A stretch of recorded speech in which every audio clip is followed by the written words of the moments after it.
Et bonjour à tous, c'est Morgan Contor, on se retrouve pour une nouvelle vidéo. C'est le jour numéro 4 de ce RPG Day, et je suis toujours en compagnie d'Iniros. J'espère que tu vas bien aujourd'hui, même si je t'ai déjà posé la question dans cette session. Ça va super, merci Morgane. Toi aussi, toujours? Toujours impeccable, nickel.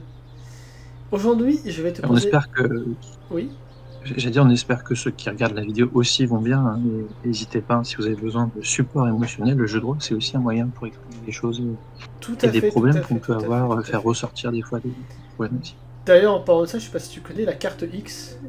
Hum, alors peut-être que je connais sous un autre nom, c'est quand on se sent pas bien en partie pour dire qu'il y a un truc C'est ou... ça, globalement, c'est moi j'ai mis en place ça sur ma campagne. C'est en fait c'est un petit token qui peut mettre sur Roll20. Il y a un petit logo X qui apparaît en mode on peut ellipser la scène, ou on peut abréger, ou on peut aller un peu plus vite quand il y a un truc qui nous met mal à l'aise. Pour l'instant j'ai pas besoin d'utiliser donc tant mieux. Mais voilà, c'est un outil qui est toujours, c'est toujours sympa d'être là. C'est une bonne idée. Ouais. Aujourd'hui la question est donc le jeu de rôle comprenant les plus belles illustrations. Tout à l'heure, on a parlé de Tale from the Flood. Ouais. Euh, Moi, j'aime bien Tale from the Loop. Alors, ce qui est rigolo, c'est que j'ai acheté le kit d'initiation.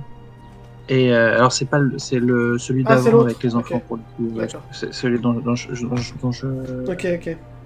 dont je parlais. Et en fait, ce qui est rigolo, c'est que bah, ce jeu de rôle, il est issu d'un roman photo. Donc, Ah, oui, forcément, il y a une DA qui est assez belle et riche. Et il y a aussi une c'est clair. série Tale from the Loop Oui, aussi. oui, faut que je la regarde. J'ai vu les deux premiers épisodes, je crois, et il faut que je la termine.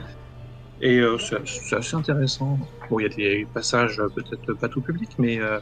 euh, globalement, dans la majorité des épisodes, c'est très bon enfant et ça se Oui. regarde très très bien. C'est une Et version un peu ouais, mature de Stranger Things, j'ai l'impression. ouais, on pourrait dire ça. Mais visuellement, j'aime beaucoup en tout cas, et C'est sympa. j'espère que je vais enfin réussir à jouer à ce jeu avec mon copain Bender qui doit nous masteriser ça depuis 6 ans. Donc voilà, je dis 6 ans, mais j'exagère un peu, mais un jour ça fera 6 ans. Un jour. On a acheté la boîte d'initiation en même temps et le deal c'était que je lisais pas la boîte d'initiation jusqu'à ce qu'il masterise. Ah, Du coup, je n'ai pas lu la boîte d'initiation à part les règles de jeu, tu vois, pas qui est le oui. scénario, et on n'a toujours pas joué. Et toi? Moi, j'hésite entre deux jeux de rôle où j'aime bien la DA, mais je pense que j'ai gardé le deuxième pour un prochain jour.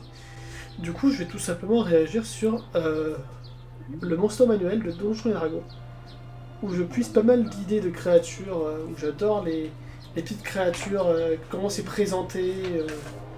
Franchement, j'adore juste le prendre et le bouquiner juste pour voir les créatures, comment elles sont designées et tout. C'est un petit plaisir à chaque fois. Pour ceux qui n'ont pas les livres Donjons et Dragons d'ailleurs, je sais pas si tu connais Aide D&D. Ça me dit quelque chose, je crois que j'ai vu passer ça. C'est un site internet Mm. dédié à Donjons et Dragons d'ailleurs. T'as énormément de ressources. Et bah, tu peux retrouver aussi des ressources sur des monstres. Donc, c'est toute la partie qui est un peu publique des règles de Donjons et Dragons.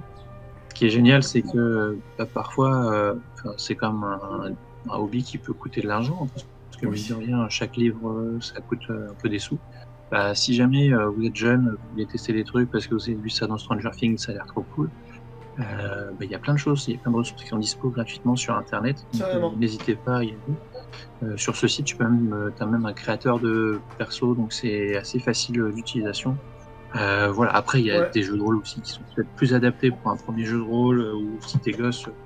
Enfin, Il y a... c'est pas parce que tu as vu Donjons et Dragons dans Stranger Things qu'il y a Oui, que c'est ça ça. comme jeu de rôle. Il y a des trucs qui sont très simples qui sortent aussi. Il y a aussi tout simplement sur Roll20, il y a des fiches perso custom déjà tout fait de D&D, donc par rapport à ça, franchement je crois que D&D c'est le truc où il y a tellement de fichiers à droite à gauche que même si tu connais pas les règles, même si tu connais pas l'univers, il y a moyen de faire un truc. Voilà, j'espère que vous avez apprécié cette petite vidéo. On vous retrouve demain pour le prochain RPG Day. Bye bye.